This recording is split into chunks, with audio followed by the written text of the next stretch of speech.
Welcome back to the channel. Between 1939 and 1945, the world was engulfed in the deadliest conflict in human history, World War II. More than 100 million people from over 30 nations were mobilized for war. And while tanks, planes, and artillery often dominate our imagination, the truth is far simpler.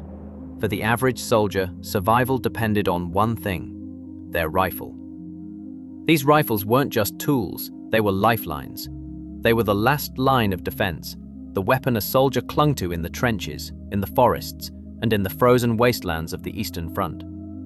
Millions were produced, carried, and fired in some of the most desperate battles the world has ever seen. Today we'll be looking at the three most common rifles of World War II: the Mosin Nagant, the Karabiner 98K, and the Lee Enfield. And we'll also briefly touch on the American M1 Garand, a rifle that changed warfare forever. So grab your helmet, because we're about to step into the trenches of history. Number 1. The Mosin Nagant. Our first rifle is the Mosin Nagant, the workhorse of the Soviet Union. Originally designed in the late 19th century, this bolt-action rifle had already seen action in World War I, but it was in World War II that the Mosin Nagant truly earned its legendary status. By 1945, the Soviets had produced over 37 million Mosin Nagants, making it the most widely used bolt-action rifle of the war. Cheap, rugged, and simple, the Mosin was perfectly suited to the brutal conditions of the Eastern Front. It wasn't elegant, but it got the job done. The standard model, the M91/30, fired the powerful 7.62 by 54mm R cartridge, one of the oldest still in service today. Soldiers loved its stopping power, but they often cursed its heavy recoil and clunky bolt. Still, the rifle was nearly indestructible. Drop it in the mud, it would still fire. Freeze it in the snow, it would still fire. That reliability made it beloved among Soviet troops. But the Mosin wasn't just a soldier's rifle. It was also the weapon of legendary snipers.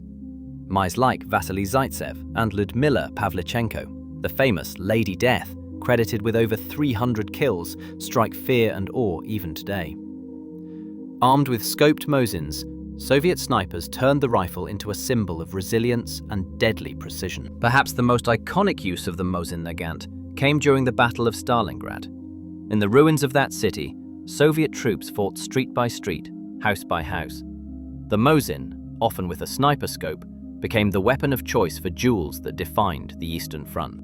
Though clumsy compared to later rifles, the Mosin Nagant wasn't just a firearm. It was a symbol of Soviet endurance, a rifle that marched with the Red Army all the way to Berlin. Number 2.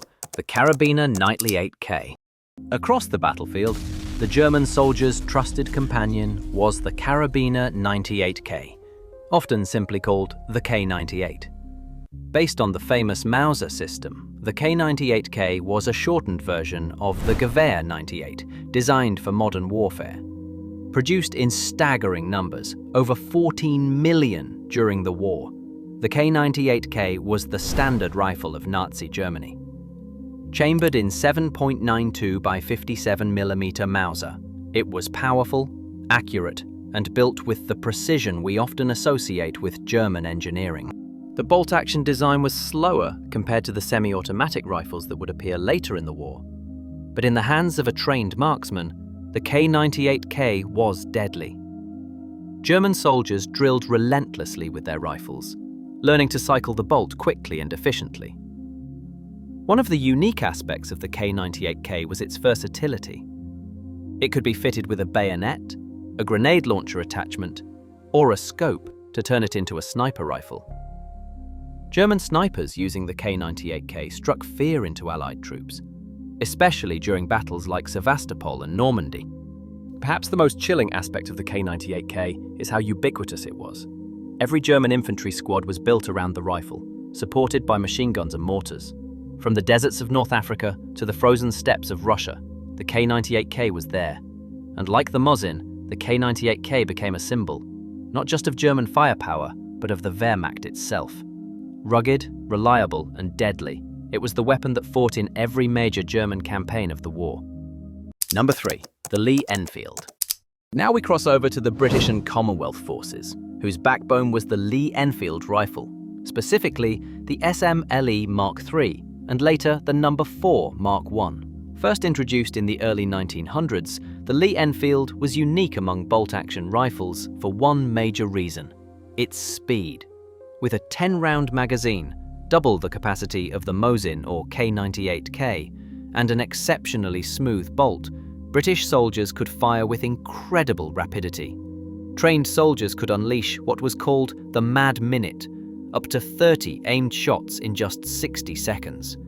In the chaos of battle, that kind of firepower could make a single squad of British riflemen feel like a machine gun team. By the end of World War II, over 17 million Lee Enfields had been produced, arming not just Britain, but Commonwealth nations like Canada, Australia, New Zealand, and India. The Lee Enfield served in virtually every theatre of the war, from the sands of El Alamein to the jungles of Burma. Its reliability in extreme conditions made it beloved by troops.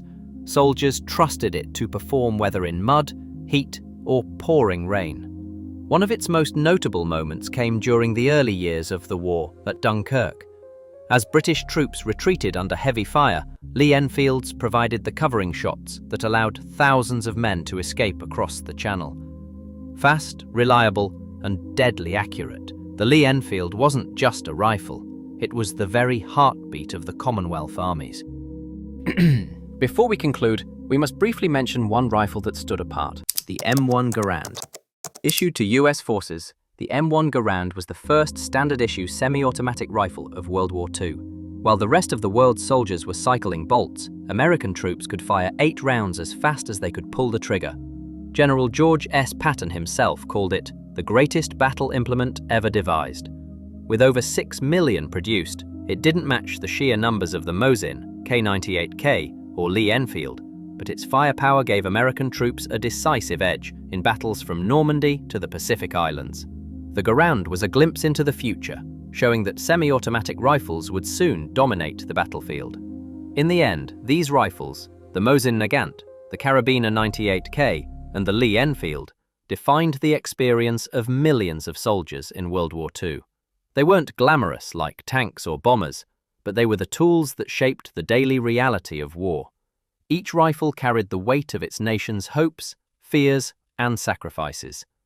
Together, they wrote the story of the 20th century's defining conflict. Now I want to hear from you. Which rifle do you think had the greatest impact on the war? Was it the Soviet Mosin, the German K98, the British Lee Enfield, or the revolutionary M1 Garand? Don't forget to like this video, subscribe to the channel, and join us for more deep dives into history.